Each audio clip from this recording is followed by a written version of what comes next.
Azul Flaoun.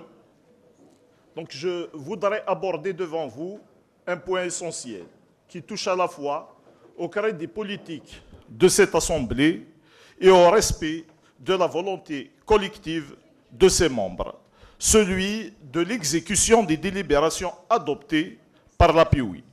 Depuis le début du mandat, à chaque session, on nous soumet le même point à l'ordre du jour. Adoption des délibérations. On débat, on vote et on valide. Mais après cela, plus rien.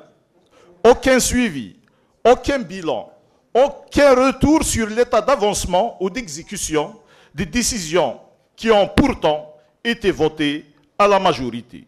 Je le dis ici avec fermeté, c'est une dérive grave, parce qu'en agissant ainsi, la présidence de la PIOUI transforme notre institution en simple chambre d'enregistrement, où la parole des élus n'a plus de portée réelle. Prenons un exemple concret, la délibération relative à la zone industrielle de Soama. Cette délibération, adoptée par notre Assemblée, était claire. Elle appelait à reconnaître la propriété privée des occupants du site et à l'indemnisation dans le cadre de l'opération d'expropriation pour utilité publique. C'était une position juste, équilibrée, conforme au respect de la propriété privée et surtout nécessaire pour débloquer un projet structurant attendu depuis des années. Et pourtant, malgré cette décision claire, rien n'a été fait.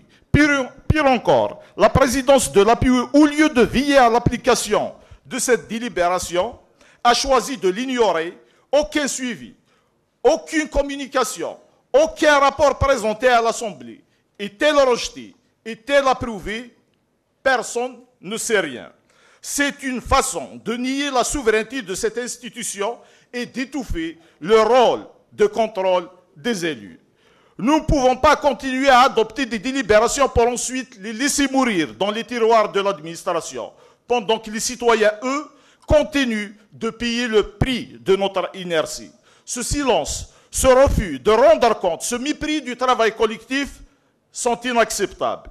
La PIOUI doit retrouver son sens politique. Elle doit redevenir une force de proposition et de contrôle, pas une chambre d'enregistrement ou service d'un exécutif qui choisit ce qu'il applique et ce qu'il enterre.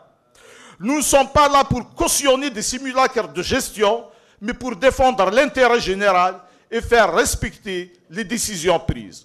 Je demande donc officiellement qu'on nous présente un point spécifique sur l'état d'exécution des délibérations, à commencer par celle relative à la zone industrielle de Soama. Et si cette présidence continue de refuser ce débat, alors elle devra assumer devant les citoyens d'être la principale source du blocage institutionnel dans cette wilaya. Je souhaite également aborder un point tout aussi préoccupant, celui du budget primitif qui nous a été soumis pour adoption. Une fois encore, on nous a demandé de voter un document budgétaire sans disposer du moindre élément d'évaluation sur l'état de consommation des budgets précédents. C'est devenu une constante dans cette Assemblée, on vote à l'aveugle. Aucune donnée comparative, aucun bilan d'exécution, aucun rapport clair ne nous est présenté pour mesurer l'évolution des recettes, des dépenses ou des priorités de la wilaya. Le budget est-il en courbe ascendante ou descendante? Où en sommes-nous en termes de taux de consommation des crédits alloués? Quels chapitres ont connu des blocages? Aucune réponse, aucune visibilité. C'est l'opacité la plus totale et cela traduit une absence totale de pilotage et de transparence dans la gestion financière dans notre wilaya. Comme ce fut le cas pour le budget supplémentaire adopté en juillet dernier, ce budget primitif est lui aussi d'une maigreur inquiétante. Sur le chapitre 979, réservé aux subventions aux communes, seulement 50 millions de dinars avaient été dégagés en juillet. Aujourd'hui, l'administration nous présente un budget avec 150 millions de dinars, ce qui pourrait donner l'illusion d'une amélioration. Mais en réalité, ce budget reste le plus faible de l'histoire de l'Assemblée populaire de Wilaya Tizi Ouzou. Ce chiffre à lui seul dit toute la situation dans laquelle se trouve notre wilaya. Une inertie administrative et politique profonde, un manque de vision et une absence de stratégie de développement local. Pire encore, pour parvenir à doter tant bien que mal le chapitre 979 et à le faire passer de 150 millions de dinars à 570 millions de dinars, la Commission des finances a dû opérer de sérieuses coupes sur le chapitre de fonctionnement, fragilisant ainsi les moyens de gestion quotidienne de la wilaya. Autrement dit, pour tenter de sauver un peu la façade, on affaiblit encore davantage le cœur de fonctionnement institutionnel. Je le dis sans détour, tant que cette Assemblée continuera à voter des budgets sans évaluation, sans comparatif, sans vision, nous serons complices d'une gestion opaque et inefficace. L'API doit exiger des rapports clairs, des tableaux comparatifs et des explications précises sur la trajectoire financière de la wilaya. Car un budget, ce n'est pas un ensemble de chiffres, c'est un outil politique et stratégique, et en l'état, ce budget primitif traduit une seule chose, le déclin d'une gouvernance incapable d'impulser le moindre élan à Tizi Ouzou.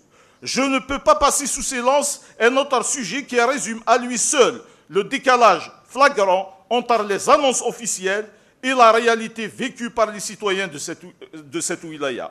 Celui des fameux 274 milliards de dinars, soit l'équivalent d'un peu plus de 2 milliards de dollars, annoncé en grande pompe lors de la visite du premier responsable du pays en juillet 2024. Cette annonce avait été présentée comme un tournant. Le Wali avait d'ailleurs demandé au président d'APC d'établir des fiches techniques à hauteur de 15 milliards de centimes par commune en leur faisant miroiter une manne financière inédite. Je me souviens qu'au cours d'une session précédente, j'avais mis en garde contre cette illusion, en assimilant cette annonce au fameux PPDRI d'autrefois. Des promesses massives, une communication bien huilée et au final, aucun résultat tangible. Et je ne m'étais pas trompé. À ce jour, exception faite du financement du nouveau CHU et de la station de dessalement des Flissel, deux projets qui relèvent de l'ancien programme de rattrapage destiné pour la wilaya Tizi Ouzou, mais gelé suite à la politique d'austérité, rien n'a été vu, rien n'a été lancé, rien n'a été réalisé. En lieu et place de ces grands programmes structurants, que voyons-nous aujourd'hui? Dans la loi de finances 2026, quelques inscriptions éparses, deux classes scolaires par-ci, une cantine par-là, comme si cela pouvait masquer la détresse du secteur éducatif dans notre wilaya. Et c'est le secteur qui souffre le plus. Et dans cette wilaya, il faut savoir que nous n'avons pas de terre cultivable, nous n'avons pas d'usine. La seule richesse que nous avons, c'est l'éducation de nos enfants. Et c'est dans ce sens, d'ailleurs, que je fais une proposition à l'Assemblée. Les 570 milliards votés dans le chapitre 979, je propose qu'on les verse pour la réhabilitation des établissements scolaires qui souffrent énormément. Et c'est nos élèves qui souffrent. Nous ne pouvons pas faire autrement si nous ne récompensons pas l'excellence de nos élèves. Ça fait une dizaine d'années que la wilaya Tizi Ouzou occupe la première place du podium à tous les niveaux scolaires. Il faut que ces résultats, ce succès, soient récompensés. Pendant ce temps, l'essentiel de nos établissements scolaires se trouve dans un état de délabrement avancé. Toitures effondrées, murs fissurés, manque d'équipement, classes surchargées, parfois même sans chauffage. Les conditions sont devenues insupportables aussi bien pour les enseignants que pour les élèves.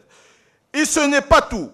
Nos routes sont dans un état lamentable, nos hôpitaux à l'abandon et nos services publics à bout de souffle. L'exemple du centre de radiothérapie de Tizi Ouzou, au CAC, est à cet égard tout simplement édifiant.